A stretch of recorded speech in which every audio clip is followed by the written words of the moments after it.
que todos somos iguales y que deberíamos ser nuestros protectores de nuestros hermanos. ¿Qué dirías del argumento que dice que en realidad el capitalismo es el mejor sistema porque es el único sistema que respeta la naturaleza del ser humano, que deja al hombre libre para perseguir su propia felicidad y para perseguir sus propios valores? Mira, voy a contestar con el libro de un gigante, que es Capitalismo, Creatividad y Justicia Distributiva de Israel Kirzner. Ese libro es maravilloso, es un libro, es una obra de arte. Porque es interesante cómo arranca, te rompe los ojos. Dice bueno, mire, el socialismo, digamos, él toma ya, digamos, a los postmarxistas, ¿no? Dice, los socialistas reconocen que el sistema capitalista es más productivo. Pero dice, el problema es que es injusto y que el nivel de injusticia que genera es absolutamente insoportable y por ende el capitalismo necesita de correcciones. Entonces, Israel Kirzner con mucha sabiduría dice, bueno, ok, supongamos que esta gente tiene razón. Si efectivamente tiene razón, no hay motivos para defender el capitalismo. Porque si verdaderamente está construido sobre una base injusta, no merece ser defendido. Básicamente lo que hace Israel Kirzner, él pivotea con dos ideas y las conjuga, que es la idea del principio de apropiación de Locke, digo que el que lo descubre es el dueño, y la otra premisa con la que trabaja es la idea de Hayek de el mercado como proceso de descubrimiento y que por lo tanto no existe tal cosa como una torta que haya que distribuir, sino que si existiera una torta es una torta que se va descubriendo. Por lo tanto, si el mercado es un proceso de descubrimiento y aplicando el principio de apropiación de Locke, el que lo descubre se lo queda, sin lugar a dudas, el sistema capitalista no solo es más eficiente, sino que es el único sistema que es justo. Es decir, después podemos discutir otro montón de cosas más, pero lo interesante es que, bueno, de hecho, antes de dedicarme a la política, mis conferencias por las que paseaba por todos lados del planeta eran acerca sobre la superioridad moral del capitalismo. Es decir, que ya no era una cuestión solamente de lo productivo, iba justamente a los huesos finales, porque ellos se arrogan un altruismo que no tienen. Entonces hay que ir y hay que romper ahí. Y bueno, eso es lo que yo hacía antes de meterme en política. Y Javier, en tu discurso de Davos mencionaste mucho el tema del colectivismo, que es una palabra que hasta ahora, por lo menos en Argentina y también supongo que en América Latina, era muy poco mencionada y mucho menos contrastada con el individualismo. Pero sin embargo es una palabra que todavía resuena en nuestra sociedad y la gente considera que, bueno, uno debe vivir para el colectivo, uno debe vivir para el bien común, uno debe vivir para la justicia social. ¿Cómo hacemos para cambiar esta visión digamos, este abrazo que la gente le hace al colectivismo como si fuera algo superior y volvemos a la base de el individuo, como diría Ayn Rand, es el individuo la minoría más pequeña del universo? ¿Cómo ves esta lucha? Porque hablas mucho en contra del colectivismo. Yo creo que si se trata de una enfermedad del alma, no importa cuánta evidencia empírica le aportes, porque no van a cambiar. Lo que sí podés hacer es dejarlos en evidencia, que en realidad esos argumentos que levantan, en principio son contradictorios, que son falaces y que en realidad esconden cosas verdaderamente aberrantes. No sé, la idea de la justicia social, como dice Huerta de Soto, la justicia social es injusta porque está precedida por un robo y yo no sé cuántos de acá vamos a estar a favor del robo y al mismo tiempo implica un trato desigual frente a la ley. Entonces, lo que uno desde mi punto de vista, uno tendría que estar haciendo todo el tiempo es desarmando esas mentiras y exponerlos frente a esas mentiras. Y cuando eso ocurre, los desarmás. Entonces, el socialista fanático, digamos, o sea, en el fondo, el envidioso y resentido fanático no va a cambiar, porque eso está en su esencia, pero sí te va a servir de utilidad para iluminar sobre el resto de la población los valores correctos. Es decir, por eso es tan importante la batalla cultural / filosófica, de ir y dar los argumentos y pelearlos. Y también otra cosa que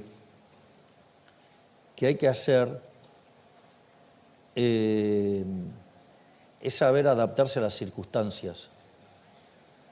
Es decir, tenés que tener en cuenta con quién vos te estás peleando. Digo, porque a mí, digamos, me han vivido persiguiendo, hostigando, maltratando y fastidiando por el tema de las formas. Ahora, parece que, digamos, cuando leen la literatura o no la entienden o la entienden de pedazos o se hacen los tontos con la parte que no les gusta. Digo, porque, digamos, cuando la paradoja de Popper es la paradoja de la intolerancia, es decir, vos no podés ser tolerante con el intolerante. Es decir, vos no vas a ser tolerante con el tipo que te puso una pistola en la cabeza y te la va a volar de un tiro. Digo, es una posición bastante estúpida. Y yo me recuerdo, cuando yo, digamos, iba a Intratables, eran 15 contra 1. Y además los kirchneristas tienen el hábito de hablarte encima cuando vos hablás. Y lo hacían 4 a la vez. Entonces, si no gritabas, no te imponías. Y por eso, digamos, con esa pelotudina de la corrección política, ellos se quedaban con todo y nosotros, digamos, nuestras reuniones se hacían adentro de un ascensor. Una de las cosas que mencionó una vez Patricia Bullrich con mucha sabiduría, dijo, fue muy gracioso, dijo, che, ¿por qué no se ponen a mirar qué es lo que está haciendo Milei? Dice, porque eso de que a 20.000 personas le esté hablando de Hayek es raro. De hecho hay un momento muy gracioso que me pasa a mí cuando estamos haciendo la campaña y la lanzamos oficialmente en Mendoza. Yo recuerdo que, claro, veníamos de hacer más de 10.000 en Mar del Plata, más de 15.000 en Rosario. Íbamos a Mendoza y la gente de Mendoza dice, no, bueno, si es un acto de 4.000, 5.000 es tremendo. Yo dije, si pasa eso es una cagada. O sea, con los números que traíamos parecía, inmundo. Y bueno, pero el acto más grande que habían tenido en Mendoza había tenido 5.000 personas. Nosotros fueron 20.000 personas. Y yo me puse a hablar de dolarización. Y en un momento estaba explicando el problema del ancla nominal. Y en un momento digo... ¿En lenguaje fácil? En lo mejor que me pudo salir. Y entonces en un momento dije, ¿en qué momento pasó esto de que le estoy hablando del ancla nominal a 20.000 personas? Es decir, era una cosa rara. Pero bueno, afortunadamente pasó. Yo lo llamo error tipo 2 en mi caso. Hice todo mal y me salió bien. Así que bueno.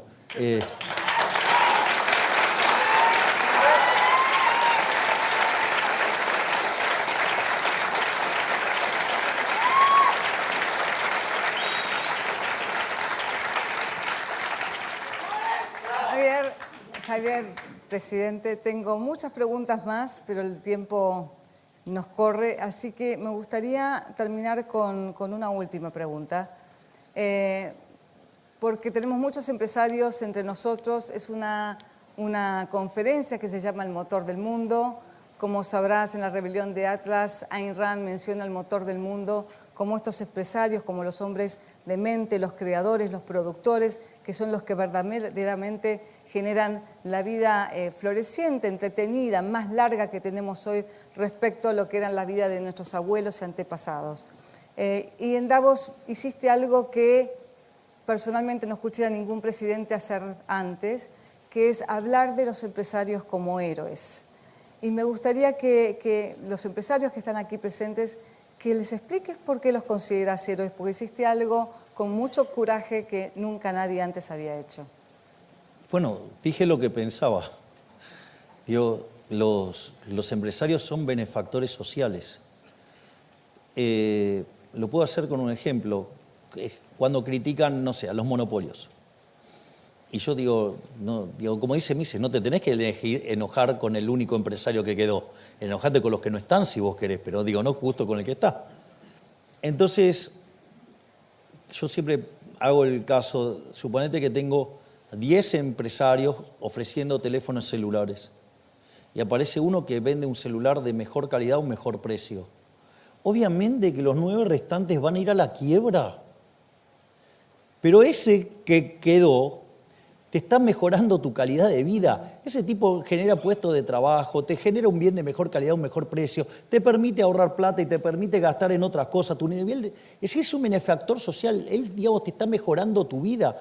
Es decir, aparte es la idea de la mano invisible, hasta podría odiarte, pero primero te tiene que tratar bien porque te tiene que vender su producto y segundo, además te arregla y te mejora tu vida. Entonces, en ese sentido, el empresario es un benefactor social, es un creador de riqueza, es el que, la teoría de la relatividad no la escribió un burócrata. Es decir, el celular, no lo inventó un burócrata, la lamparita no la inventó un burócrata. Yo siempre digo el tema de, por ejemplo, no sé, el día que Edison inventó la lamparita, y sí, los fabricantes de vela estaban recontra calientes, pero hoy, gracias a Edison, miren lo bien que estamos, ¿no? Entonces, y ese mundo lo han creado los empresarios, y hay algo más interesante, y es un mensaje que probablemente me guste más dar todavía. Si yo, quisiera hacer una representación estilizada de lo que es un empresario, el empresario podría decir que es alguien que compra barato y vende caro, ¿sí? Y resuelve todos los problemas que hay en el medio de esa operatoria, pero compra barato y vende caro, ¿no? Entonces, cuanto mejor hace esto, mejor le va. ¿Hasta ahí vamos? Ahora, yo soy un consumidor. Y cuando voy a ofrecer mi trabajo, ¿a quién se lo voy a dar? ¿Al que me paga más o al que me paga menos? O sea, voy a tratar de vender lo más caro posible. Y cuando voy al supermercado voy a tratar de buscar aquel bien que me satisface lo más barato posible. Es decir, que estoy comprando barato y vendo caro. Es decir, en el fondo, todos somos empresarios, todos tenemos esa virtud. Y lo que hay que hacer es explotarla y llevarla al máximo. Hay que llevar eso al máximo. Y lo que tenemos que entender es que no necesitamos de nadie para hacer eso. Eso está en nuestro propio ADN. Nosotros podemos mejorar el mundo y modificarlo solos, sin la ayuda de ningún burócrata, que se cree, importante.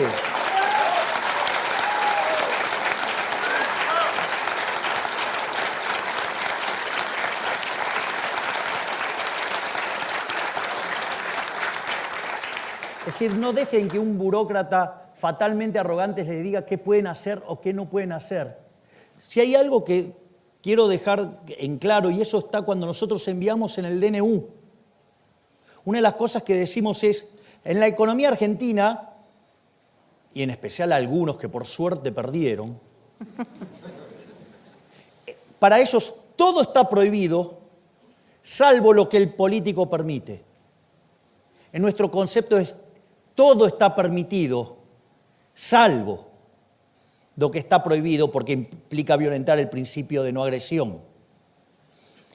Es decir, y eso hay una entrevista que me hizo Ale Fantino, al quien también siempre le estoy tan agradecido, como a Mauro Viale, que son los que me permitieron llegar a los medios masivos de comunicación y hacer...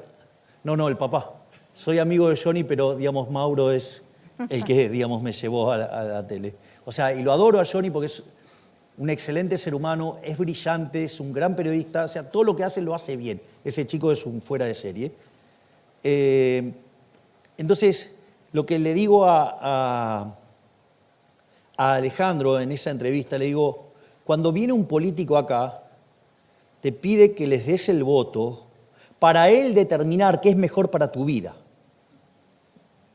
Y en realidad yo te pido el voto para devolverte a vos el poder sobre tu vida, para que vos seas el propio arquitecto de tu futuro. ¿Y saben qué? Lo estamos haciendo. Y por eso nos va a ir bien.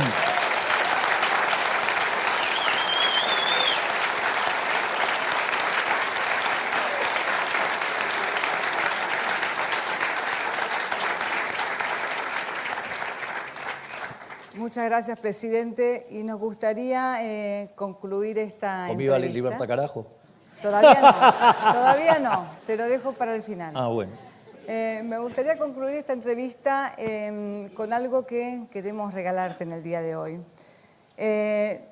Leíste La Rebelión de Atlas. Sabés que justamente La Rebelión de Atlas trata de los hombres emprendedores, los hombres de mente, los creativos, frente a los saqueadores. Pero en La Rebelión de Atlas, como están en un contexto bastante parecido al que está Argentina o al que estamos tratando de salir de Argentina, es un Atlas que carga con este mundo que cada vez se hace más pesado, que se hace más terrible, que castiga este Atlas. Y tenemos ganas de decirle al Atlas, soltá el mundo y viví tu propia vida, ¿no? Pero eso es un poco el Atlas que nos imaginamos. Y que son los empresarios y lo que vienen sufriendo en Argentina y en Latinoamérica, este castigo permanente de gobiernos que se entrometen en su vida y de la misma sociedad que a veces los ve como explotadores y los vilifican. Y en el día de hoy quisimos hacer algo diferente. Mi escultor preferido está aquí presente y enseguida le voy a pedir que nos acompañe en el escenario, que es el escultor guatemalteco Walter Peter. Y Walter se imaginó un Atlas diferente, que es un Atlas no ya que carga el mundo como algo pesado, sino que sostiene el mundo como un triunfo. Es un Atlas no castigado, sino que es un Atlas liberado de las cadenas, que puede producir, que puede crear y que puede, por su propio beneficio, por su propio interés, crear lo que quiere, pero al mismo tiempo ayudar a la gente que quiere y a su sociedad y al país con justamente esta posibilidad de producir. ¿Puedo hacer una reflexión? Por supuesto. Si bien lo estamos haciendo nacer ahora, no tengan dudas que a partir del 11 de diciembre del 2025 lo van a ver a pura luz.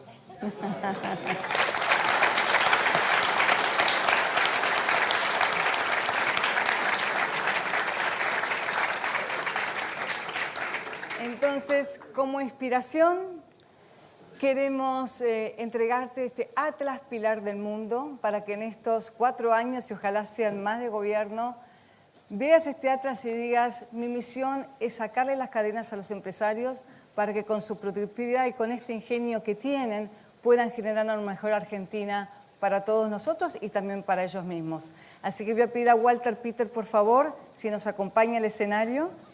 ¿Les puedo comentar algo? Le Sí, voy por spoileando supuesto. cosas. Nosotros hemos pasado, Walter, igual.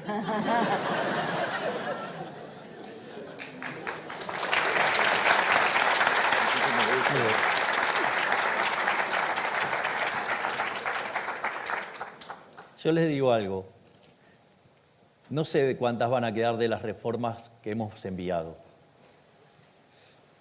Pero lo que sí les puedo asegurar que si las cosas siguen como siguen, vamos a hacer una gran elección en el 2025 y no solo que vamos a mandar las reformas que quedaron pendientes en el medio, sino que además vamos a mandar las 3.000 que tenemos pendientes. O sea, con lo cual lo vamos a hacer brillar este Atlas como nunca. Y te voy a decir algo. Lo voy a poner en mi mesa del despacho en Casa Rosada, en el centro.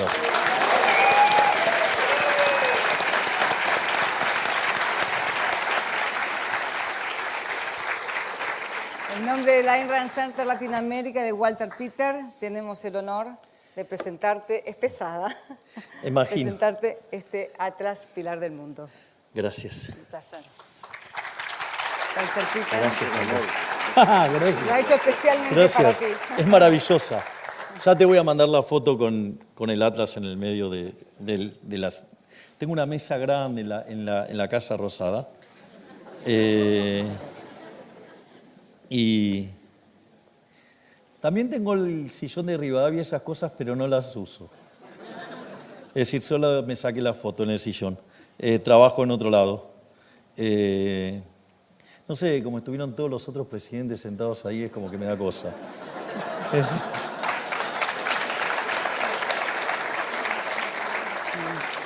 Así es que, nada, muchísimas gracias María, muchísimas gracias Walter, muchísimas gracias al Instituto, digo, gracias por tanto afecto, tanto reconocimiento, porque todas estas cosas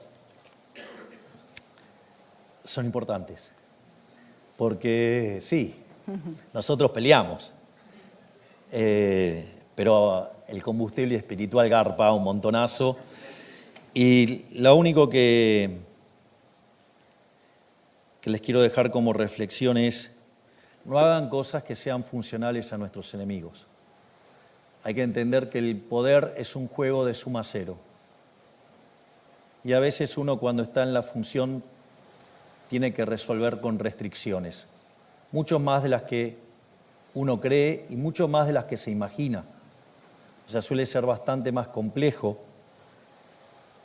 Y a veces las peores críticas vienen de nuestro propio bando, que en realidad son levantadas por nuestros enemigos, no porque les interesen sus ideas, sino porque ellos sí entienden a la perfección que es un juego de suma cero y van a utilizar todas las cosas para rompernos. Una de las características esenciales con las que hacía política ese ser nefasto que es Horacio Rodríguez Larreta,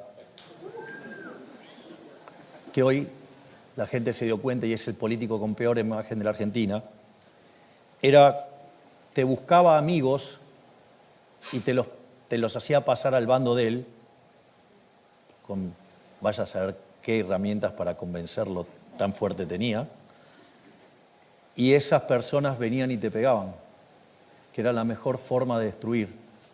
Entonces, no les extrañe que nuestros enemigos recluten liberales, que se muestran como liberales, y lo único que hacen es atacar a los verdaderos liberales, porque lo que están haciendo es siguiendo otro negocio.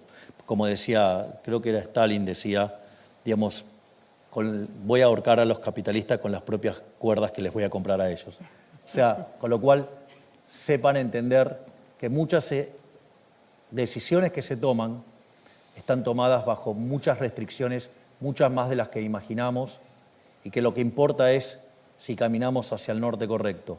Es decir, si entendemos eso y que el poder es un juego de suma cero, vamos a empezar a ser más pragmáticos, porque el gran problema es que si nosotros no nos ocupamos, ellos sí se meten y ellos sí están dispuestos a arruinarnos la vida. Así es que, digamos, todo este tipo de cosas también alimentan el alma para seguir adelante, en especial cuando aparecen los tirapiedras del grupo propio. Muchísimas gracias.